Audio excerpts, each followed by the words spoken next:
we need a prescription to solve the situation that does not relinquish powers and create a new standard for terrorist organizations around the world that can hold countries, not just 134 people, but entire countries hostage.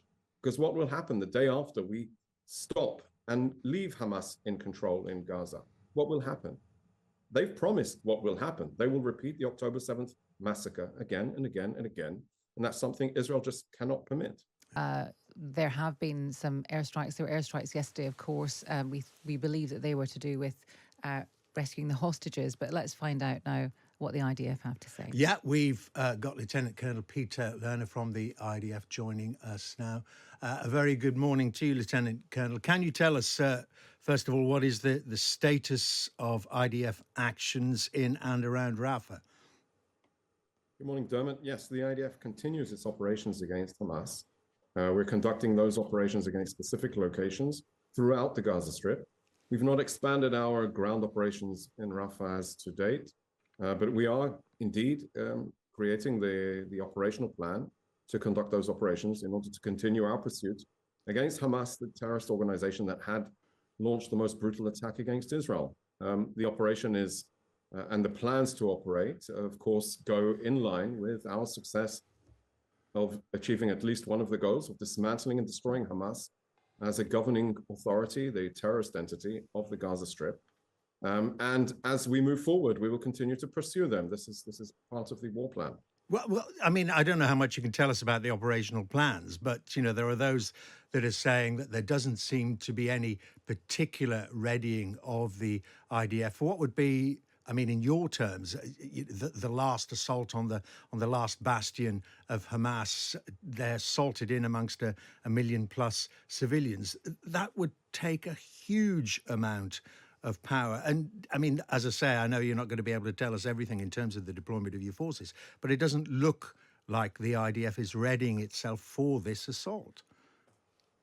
So we've shown throughout the course of this war of the last 4 months, the ability to be flexible and fluid with regard to how we conduct our operations, whether it's the special operations to release hostages as we did yesterday, and you just reported on, or the type of operations that we conducted in the north against the key hubs of the governance capabilities of Hamas, or against the specific location in Khan Yunis. So there are different, I would say, volumes and models of operations that can be conducted throughout the Gaza Strip. With regard, and obviously I won't go into the operational plan specifically, we have been instructed by the government to present an operational plan that achieves our goals of dismantling, destroying Hamas as a governing authority, dismantling those battalions that Hamas, the operational battalions that Hamas still have in the Rafah area, which are part of the war effort, and to bring home hostages. You know, the Luis Har and Fernando Marman were released yesterday morning from a residential building that Hamas had them held up in Rafah. So it makes sense that there is going to need to be an operation there. We will have to do it in conjunction with I would say, the laws of armed conflict to differentiate and distinguish between civilians and the enemy and Hamas. Precisely. You'll be aware of the words of President Biden.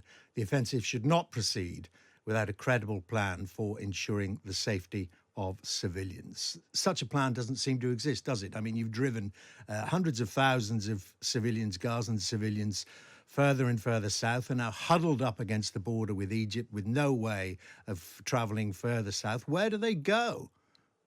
I think this is the question that everybody keeps asking me, and I think it is indeed a very relevant question. But we've shown time and time again that people can be evacuated from A to B. I'm sorry to interrupt, but where is A to B? Could you be specific geographically? No, I was going to say I won't go into specifics, but indeed, when we called on for weeks in the beginning of this war in October and November for people to evacuate from north to south, it took time because there were so many people. So I would say there are areas in the Gaza Strip that remain with little operations being conducted by, or limited operations being conducted by the IDF. There needs to be a choice. The plan will be submitted and presented to the government that if given the instructions, the IDF will mobilize in accordance to the plan of action. Can I ask you? I mean, I don't know if you've seen our former Foreign Secretary William Hague. He's been writing in the Times today, saying what a lot of people have been saying for some time. First and foremost, urging Israel, the IDF, not to attack Rafah in its current situation, but then pointing more broadly to the lack of a political plan. Now, you're a military man; you carry out your orders. I fully understand that.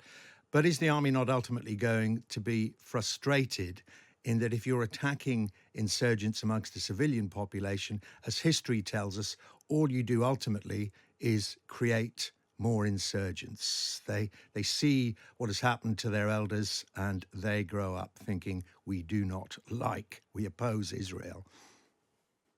Indeed, Dermot, this is the tragedy of this war, a war that Israel did not ask for, a war that the IDF was surprised for.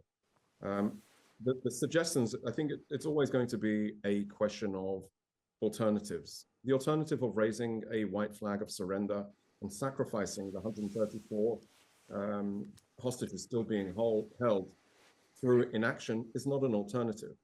And therefore, we need to get the hostages out. It can be done through negotiations, through diplomacy, or through special operations, as we conducted yesterday, and make sure that Hamas do not have that power of governance. So while we are listening and very attentive to our allies, the UK, the US, we need a prescription to solve the situation that does not relinquish powers and create a new standard for terrorist organizations around the world that can hold countries, not just 134 people, but entire countries hostage.